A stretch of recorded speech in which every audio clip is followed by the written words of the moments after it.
start the thing with? What has been the main thing with Nate as far as his accuracy going? I mean, I said yesterday to the coach. I said, is it because of the play calling, or is it just because he's very good? I think Nate's always been an accurate passer. I think that the best way to judge future behavior is past behavior, and he's always been accurate throughout his career. So I'm not surprised that he's making good decisions and being accurate today. Are you tailoring the game plan to his I special think skills? that's what we do as coaches. We try to put our players in the best position. He's no different than the other 10. Him and 10 other guys. I'm trying to help them all the best we can when we're calling plays.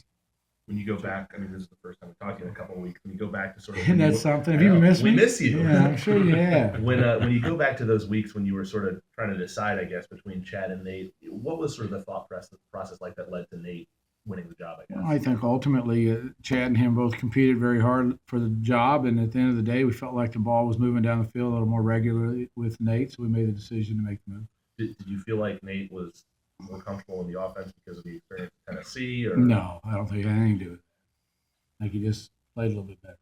What about sort of Chad's usage these last couple of games and moving forward? I mean, how do you see his role? Well, Chad's a good football player, and if we find time and we look like in a game plan situation that we can benefit by putting him in there, we're going to do so. He's once again as a coordinator, you're given whatever 40 or 50 players to put them out there in some form of a puzzle to generate plays and yardage. And if we feel like that piece of the puzzle, which Chad playing the quarterback spot, is the one we need to do, then we'll do it. So every game that's available to us, and I'm lucky to have him. Did you think you hit him on that pass against Georgia Tech when he was in the game this week, when you sort of faked the run? I was hoping so. I haven't called one yet. I didn't want to work. That one didn't work the way I wanted it to, but at the end of the day, we'll keep going with it. It's just another play. You move on. No game's won or lost with one play. What's been the key for Nate taking care of the football? Having done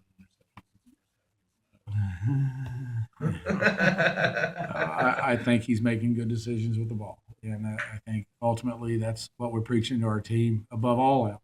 We have all these plays, we have all these little things that we're trying to do as a football team, but ultimately we spend more time coaching ball security than anything else within our offense.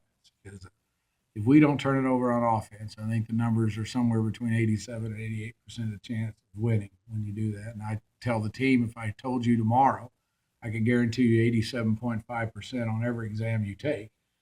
From here on out, would you take it? Most of them, I wouldn't have because I was a 98% student. But most of them would have taken that 87.5%, which means you'll win the game if you don't have a turnover.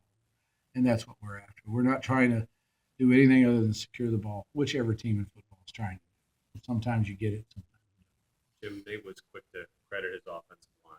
What have you seen from their progression? I think from the Iowa game to now, they've probably been the biggest change in what we've been able to get done. They're playing with much better leverage up front. But we've talked about this before, guys. It's the familiarity of the concepts, what you're trying to do. And our kids are more understanding and more familiar with when I call a play, it means something to them now. And I think you're seeing some of the results of that. Now, we come in on Sundays as coaches, you know how we are. We critique everything. We're not remotely close to where I believe we need to be. But we have made some good strides since the Iowa game and the run game and the physicality which we want to play, which I'm proud of. And John's done a real nice job with those kids. The third down before the field goal, you guys mentioned to Nate, get a little bit of yardage to put the field goal. Mm-hmm. He could have thrown that ball out of bounds, but he ducked inside. He's a thinking man's quarterback too, as much as a thrower. I don't know that to classify him that way. I don't know if that's right. I think quarterbacks tend to be that way. He's a good football player. He's very much aware of the situation. He's aware that. And we told him, Pat made it very clear, Coach, we need 4 or 5 more yards. If we could get that, we'd give a shot at a field goal. So he got 3, I believe, on the run, which gave us that opportunity. But he's just a good player. He knew what he needed to get done, and he went out and executed, which we'd expect any quarterback we had on the field to do the same. He said he thought that Tyler was open on that play, and he felt bad that he didn't throw it to him. Yep. Do you feel like I would agree with him. All right, good. Thank you. But I'm glad he did what he did. I tell you what, guys, it's interesting the behavior of quarterbacks in my history. When you call a play and you tell them, now, if it's not there, let's take off. Just remember, you can take off and run. That ball security is critical. I'd say 9 out of 10 times when I bait that trap with remember to run, if it ain't there, they run most of the time. It's just kind of It's no different than if you tell the quarterback on a route concept. Remember, we have that big post in there. If it's available to you, take it. They're going to take it. If I tell them something right prior to a play, it's amazing how they recall that throughout the play. And it worked out for the better. But I think, like Nate said, we had the opportunity to throw the ball on the sideline to Tyler. He chose not to take it. That's a decision he made, and it worked out. They listen. They listen when you talk, Pat, Jim. That's a good thing, right? Yeah, most of them do. Not all of them. Some of them do. Do you feel like Jester is still sort of the leading guy for that third wide receiver I spot do. right now? I feel like we're living with him, and Charlie stepped up, did some nice things for us. Also, those guys are doing good. And Elijah just came off practice field. And Elijah had a real nice day today too. So all those kids are competing hard for that spot, and they're doing a nice job for us right now. We just continue. We need to continue to get more out of that spot, and we will. I do believe that. I think that I've always felt like the passing game is the last thing that comes around. And even the years when I was throwing it 60 times a game, my Purdue years, it was game 4 or 5 before we were ever really clicking. Like it was really pretty and stuff. But I don't know where we're at as far as that. I think that when I watch and critique us, we're a long way away from where we need to be with the execution of our offense. And like I tell the kids, we're not going to go out and get faster this week. We're not going to go out and get stronger this week. But what we can do is get smarter. We need to, for us to maximize our potential within points, we need to play better. We need to play smarter. To do that, you got to have more knowledge of the game of football. So we continue to preach the understanding and the knowledge of the concepts that we're trying to run. And with that, we're getting better. Is mixing in some tempo along with that? Like, is that one of those things that gets added later on, mixing in some up tempo stuff? That's a fine line you walk. You go into the no tempo stuff, then all of a sudden the execution drops off. You're constantly searching for an identity, and I feel like we're getting closer to kind of our identity of being a balanced team that runs the ball downhill, has the ability to play action pass. Our identity is getting clearer. We're not where we need to be, but if you start messing with some of those things that can tinker with your identity, I think it can be detrimental. You just got to be careful. I'm not saying you can't, but you got to be careful. Do you feel like you're defining some roles in the running game?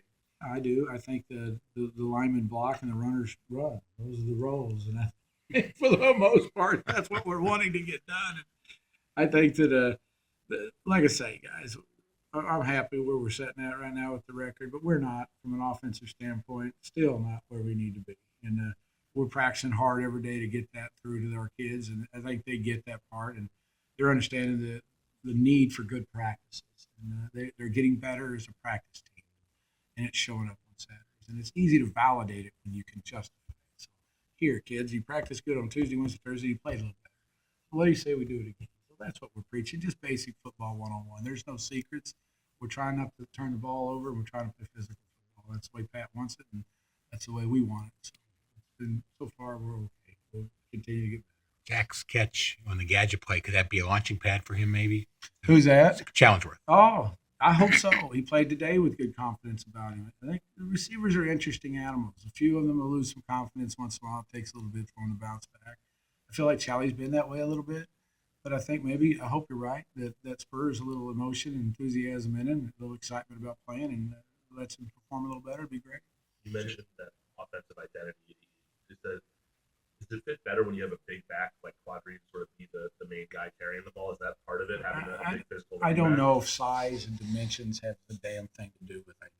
I really don't. I think that if what the identity is you're wanting to develop is that of a physical person and a physical football team, size, when you talk about physicality, that's not something that matters. If we play a little guy, he's got to be the most physical guy out there. It doesn't matter. Sure, you'd like to have big old giant, fast, strong guys. Everybody would. Throw smart in there, that'd be perfect. But at the end of the day, physicality is a mindset that we're trying to get there. We're not where we need to be yet, but we're getting closer to where we want to be. We're halfway through. What's sort of the working relationship with Pat like so far? I mean, as far as the input he gives you, and He's awesome. I mean, he gives a different perspective than the way I see it. I think a good way to say it, and you've heard it a million times, but he sees it from a little higher than I do. So that perspective, I'm so much deep involved with all the little aspects. He looks at it from an overview and gives me a lot of good input. And game days, he's good, and I'm enjoying every minute being here at Pitt. It's been a lot of fun so far, and we're move on. That's always makes life a little bit better when you're winning a few games. Jim, Pat alluded to some similarities with what what you're going to see in Syracuse and what you see in practice. How much are there, and how can that help in Well, I preparation? think it's good, but it's also good for them also. So I think it's going to benefit us because I do believe they run similar defense to what we do, and going against one another today, I think it benefits us. So, but I don't. Once again, I don't put a lot into it.